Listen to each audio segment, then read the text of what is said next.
Hello friends, இந்த வீடியோவில் நம்ம எதை பற்றி பார்க்க போகிறோம் அப்படின்னு பார்த்தீங்கன்னா RPF and RPSF railway protection force and railway protection special force இது ரெண்டுத்துக்குமான டிஃப்ரென்ஸ் என்ன அப்படின்றது தான் பார்க்க போகிறோம். அதாவது ஆர்பிஎஸ்எஃப் எல்லாருக்குமே வந்து ஆர்பிஎஃப்பை பற்றி ஒரு ஐடியா இருக்கும். ஆர்பிஎஸ்எஃப் ஸ்பெஷல் ஃபோர்ஸ் இந்த ஒரு ஜாபுக்கான நேச்சர் எப்படி இருக்கும், வேலை எங்கே இருக்கும், எப்படி இருக்கும், வேலை என்ன வேலை அதெல்லாம் வந்து தெரியாது. சரிங்களா, நிறைய பேருக்கு ஆர்பிஎஸ்எஃப்க்கு. ஸோ இதை பற்றி வந்து ரொம்ப கிளியராக பார்க்கலாம். வீடியோ வந்து ஸ்கிப் பண்ணாமல் பாருங்கள். மறக்காமல் இந்த மாதிரி ஒரு யூஸ்ஃபுல்லான கண்டென்ட்லாம் தெரிஞ்சுக்கிறதுக்கு நம்மளோட சேனலை வந்து சப்ஸ்கிரைப் பண்ணி வச்சுக்கோங்க மக்களே. அதே மாதிரி நம்ம டெலகிராமோட குரூப்போட லிங்க்கும் நம்ம இன்ஸ்டா ஐடி எல்லாமே வந்து டிஸ்கிரிப்ஷனில் கொடுத்துருக்கேன், ஃபாலோ பண்ணிக்கோங்க மக்களே. வாங்க வீடியோக்குள்ளே போகலாம். இப்போ ஆர்பிஎஃப் அப்படின்னா வந்து ஜென்ரலாக எல்லாருக்குமே தெரியும். போஸ்டிங் வந்து நமக்கு எங்கே இருக்கும் அப்படின்னு பார்த்தீங்கன்னா ஒரு ஸ்டேஷன்லேயோ ஒரு யார்டுலேயோ இருக்கும். ஓகேங்களா. ஆர்பிஎஃப் அப்படின்றவங்களோட டியூட்டி இது. ஆக்சுவலாக இந்த ஒரு ஸ்க்ரீன்ஷாட் வச்சுருக்கேன். இது என்ன அப்படின்னு பார்த்தீங்கன்னா 2018 எஸ்ஐ வேகன்சி. ஆக்சுவலாக இப்போ வந்து வேகன்சி வந்து ஏப்ரல் மாதம் 15ஆம் தேதி வந்து வரப்போகுது. அரௌண்டு ஒரு 4700 வேகன்சி வந்து விட போகிறாங்க.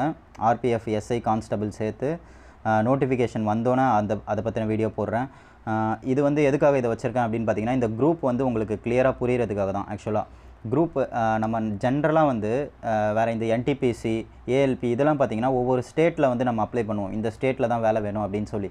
பட் ஆர்பிஎஃப்பை பொறுத்த வரைக்கும் எப்படின்னா குரூப்பாக பிரிச்சுருவாங்க. ஒரு 6 குரூப்பாக பிரித்து ஒவ்வொரு குரூப்புலேயும் ஒரு 3-4 ஸ்டேட் வந்து இன்க்ளூட் ஆகிற மாதிரி இருக்கும். சரிங்களா. இப்போ ஜென்ரலாக இந்த குரூப் ஏக்குள்ளே எந்தெந்த ரயில்வே வருதுன்னு பார்த்தீங்கன்னா சதர்ன் ரயில்வே நம்ம சென்னை திருவனந்தபுரம், அதுக்கப்புறமா வந்து south western railway Bengaluru, south central railway Secunderabad அதாவது ஹைதராபாத், இது எல்லாமே குரூப் ஏல வந்துடுது. நம்ம எல்லாருமே மோஸ்ட்லி வந்து இந்த குரூப் ஏல தான் வந்து அப்ளை பண்ணுவோம். சவுத்தில் வேலை வேணும்னு நினைக்கிறவங்களுக்கு, அதே மாதிரி கொஞ்சம் சென்ட்ரல் இந்தியாவில் வேலை வேணும்னு நினைக்கிறவங்களுக்கு central railway Mumbai, western railway Ahmedabad group பியில் அப்ளை பண்ணுவாங்க. நம்ம ஜென்ரலாக இப்போ வந்து நம்ம குரூப் எஃப்க்கானது டைவர்ட் ஆக வேணாம், அதை மட்டும் பார்க்கலாம் வாங்க.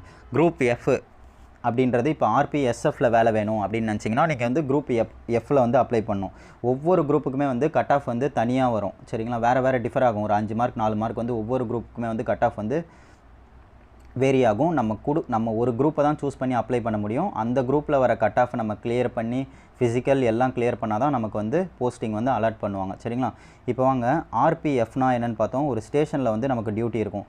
இப்போ ஃபார் எக்ஸாம்பிள் ஒரு ட்ரெயினில் வந்து செயின் புல்லிங் நடக்குது, அப்படி இல்லைனா பேசஞ்சர் வந்து ஏதோ மிஸ் பண்ணுறாங்க, ஏதோ வந்து பேசஞ்சரோட பொருள் வந்து ஏதோ வந்து திருடு போயிடுச்சு. ஓகேங்களா. இது மாதிரி விஷயத்துக்கு வந்து நம்மள்ட்ட வந்து கம்ப்ளைண்ட் பண்ணுவாங்க. இதெல்லாம் வந்து அட்டன் பண்ணுறது வந்து ஆர்பிஎஃப் எஸ்ஐ கான்ஸ்டபிள்.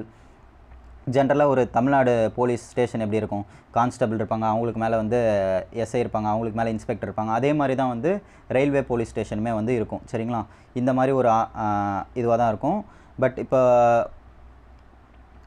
இது வந்து பார்த்திங்கன்னா நமக்கு வந்து ஜென்ரலாக வந்து டே டு டே நம்ம காலையில் போனோன்னா ஈவினிங் வீட்டுக்கு வந்துடலாம், இல்லைனா ஈவினிங் ஷிஃப்ட் போனோன்னா நைட்டு வீட்டுக்கு வந்துடலாம். இந்த மாதிரியான ஒரு வேலையாக இருக்கும். சரிங்களா. ஆர்பிஎஃப்பில் நம்ம போஸ்டிங் வாங்கிட்டோன்னா. அதே ஆர்பிஎஸ்எஃப் இந்த ஸ்பெஷல் ஃபோர்ஸில் வாங்கினோன்னா நம்ம வந்து வீடு அப்படின்ற ஒன்றே வந்து ஜென்ரலாக மறந்துடணும் அப்படின்னு தான் நினைக்கிறேன்.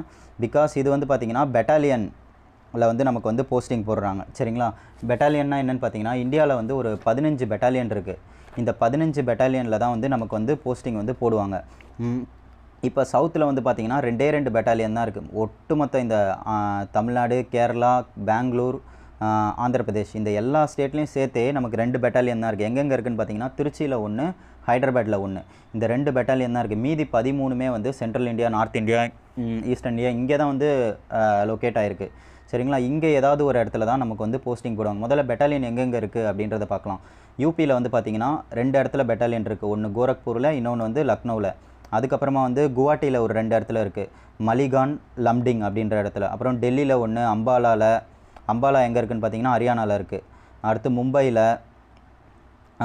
மும்பையில் ஒரு பெட்டாலியன் இருக்குது. அதுக்கப்புறம் பீகாரில் சோன்பூரில் இருக்குது, ஜார்க்கண்டில் தன்பாத்தில் இருக்குது, வெஸ்ட் பெங்காலில் சித்தாரஞ்சன் அப்படின்ற இடத்துல இருக்குது. இங்கெல்லாம் வந்து பெட்டாலியன் இருக்குது. ஸோ இங்கே ஏதாவது ஒரு இடத்துல தான் நமக்கு வந்து போஸ்டிங் போடுவாங்க. எங்கே போடுவாங்க அப்படின்றத நம்ம ப்ரெடிக்ட் பண்ண முடியாது. நம்ம கட் ஆஃப் அதிகமாக எடுத்தோன்னா நமக்கு சரௌண்டிங்கில் வேலை கிடைக்கும். இதே நம்ம வந்து கட் ஆஃப் வந்து கொஞ்சம் கம்மியாக எடுத்துட்டோம்னா நமக்கு வந்து எங்கே வேணால் இது வந்து போஸ்டிங் போடலாம். ஆர்பிஎஸ்எஃப்பை பொறுத்த வரைக்கும் இவங்களுக்கு டியூட்டி எப்படி இருக்கும் அப்படின்னு பார்த்தீங்கன்னா இந்த ஆர்பிஎஃப்பை கம்பேர் பண்ணும்போது ஆர்பிஎஸ்எஃப் அப்படின்றவங்க ரொம்பவே ஃபிட்டாக இருப்பாங்க. என்னென்னு பார்த்தீங்கன்னா, ஏன்னா வந்து இவங்களுக்கு வந்து டியூட்டி வந்து பார்த்தீங்கன்னா எமர்ஜென்சி டைமில் தான் டியூட்டி இருக்கும். ரிமைனிங் டைமில் வந்து இவங்களோட ஃபிசிக்கல் ஃபிட்னஸை தான் மெயின்டைன் பண்ணிகிட்டு இருப்பாங்க. ஆக்சுவலாக வந்து பார்த்தீங்கன்னா, இப்போ வந்து இவங்க வந்து பெட்டாலியனில் இருப்பாங்க. இப்போ திருச்சியில் போஸ்டிங் இருக்காங்கன்னா அந்த பெட்டாலியன்லேயே தான் இவங்க வந்து ஸ்டே பண்ணியிருப்பாங்க.